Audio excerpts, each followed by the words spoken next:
C'est pas grave, si maman est occupée, dis-lui que je risque d'être un peu en retard au dîner chez Mamie Catherine ce soir. Tu lui dis, hein? Ah, la famille. Quand on se marie, on épouse un peu la famille de l'autre sans le savoir. Oui, Babette. Oui, c'est ce que je disais à Lucie, je suis en rendez-vous, là. Bien, tu m'excuseras auprès de Mamie Catherine et je vous rejoins. Avec la famille, il y a deux possibilités. Soit c'est un exemple à suivre dont on copie tous les codes et les valeurs qu'on a apprises. Copier, coller.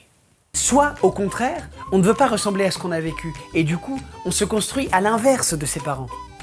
Supprimer, vider la corbeille. Après, dans le début du mariage, on se rend bien compte qu'on ne vient pas de nulle part, et que l'autre non plus d'ailleurs. On a chacun nos petites habitudes. Et c'est fou comme c'est l'autre qui nous le fait remarquer. Par exemple, chez Babette, on peut appeler à n'importe quel moment de la journée, ça ne lui pose aucun problème. Moi, quand elle m'appelle au travail, ça me rend dingue. Ma mère m'a toujours dit que c'était très impoli. Quoi encore? Ah, c'est le pape. Non mais moi j'ai trouvé ça formidable. Oui, sur la famille particulièrement. Là je fais quelques petites précisions mais c'est déjà super bien. Dans sa famille aussi, au pape, on appelle n'importe quand. L'important c'est de trouver des solutions. Voilà, avec ça j'aurai enfin la paix. Mais comment vous avez fait? Oui, je me doutais que c'était pas tellement l'idée. Oui. Il faut accepter l'autre et se concentrer sur ce qui est vraiment important. L'important, c'est de construire sa propre famille, qui a sa propre vision. Bien évidemment, pour l'éducation, c'est la même chose. On a tendance à vouloir comparer, en reproduisant ou non ce qui a été vécu dans notre famille. Oui, Lucie, bon, tu diras à maman que finalement je laisse le téléphone rebranché, mais qu'il ne faut m'appeler que si c'est vraiment urgent. Bon, après, le risque en se comparant en permanence avec nos parents en particulier, c'est qu'on va penser que ce qu'on fait n'est jamais assez bien, jamais suffisant pour notre famille. Après, il y a aussi des parents qui mettent bien la pression.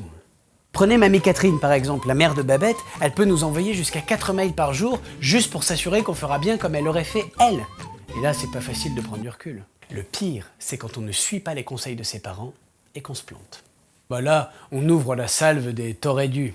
T'aurais dû rester. T'aurais dû me l'envoyer en recommandé. T'aurais dû éteindre la lumière avant de partir. T'aurais dû m'appeler hier. T'aurais dû faire une sauvegarde. T'aurais dû prendre un diesel. T'aurais dû prendre une essence. T'aurais dû te taire. T'aurais dû dire quelque chose. Mais bon, faut pas croire non plus que nos parents ont toujours fait comme leurs parents. Dans ces cas-là, il faut être indulgent avec nous-mêmes. Chaque famille a ses faiblesses, mais aussi ses lieux de croissance. Et parfois, se planter en famille, ça renforce les liens. Une fois, en allant chez les parents de Babette, on est tombé en panne d'essence. Et ben, on a passé une très bonne soirée. Bon, c'est vrai qu'au début, ses parents n'étaient pas hyper contents, mais ils nous ont quand même rejoints et on a pu dîner tous ensemble, au bord de la Nationale 10. Du coup, maintenant, je laisse toujours une nappe dans la voiture, au cas où. C'est formidable de se dire qu'en se mariant, c'est deux modes de vie, deux façons de faire qui se mélangent pour en créer une nouvelle. Du coup, l'idée, à terme, c'est que toutes les familles fonctionnent pareil. Ah, c'est tout le contraire. Aujourd'hui, dans notre société, on trouve plusieurs formes de famille, plusieurs combos possibles. Le mariage à l'église, c'est une invitation à témoigner de la joie de se marier sous le regard de Dieu. Et c'est pas mal de le mettre dans la boucle, le bon Dieu, parce que le mariage, c'est pas facile tous les jours. À travers les exigences de l'évangile, Jésus nous montre qu'il est possible de vivre un mariage heureux et positif. Ça, c'est bien une remarque de célibataire, tiens. Et nos familles sont invitées à devenir le reflet de cet amour-là, celui du Christ. Dites, c'est tout un programme, ça se passe comment? Il y a un mode d'emploi?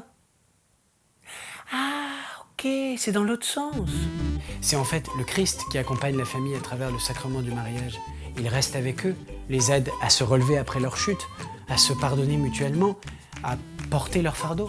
Et le fardeau, parfois, ça peut être sa belle-mère. Babette, j'espère que c'est urgent. Ah, Mamie Catherine, mais justement, je parlais de vous. Mais bien sûr, on vient toujours dîner ce soir. En fait, la famille, c'est un lieu idéal d'évangélisation.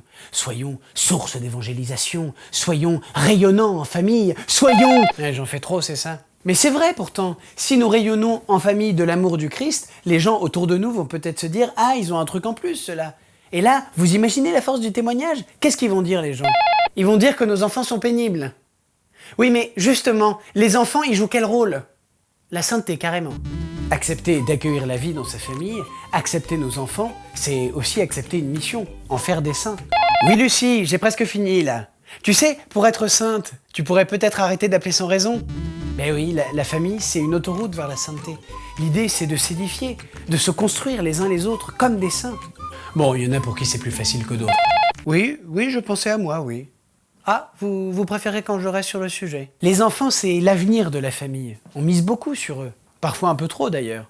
Moi, je reconnais que je suis hyper fier de ma fille. Ça promet d'être quelqu'un de formidable. Meilleur que moi, c'est dire. Mais bon, l'idée, là encore, c'est de leur permettre de croître dans l'amour de Jésus, de leur permettre de développer les meilleures opportunités pour grandir en sainteté. Et toutes les occasions sont bonnes pour faire de nous des saints. Je me disais, un dîner avec ma belle-mère, c'est une occasion rêvée pour faire de moi un saint, non? Voilà. Bon, il est temps de mettre la théorie en pratique alors.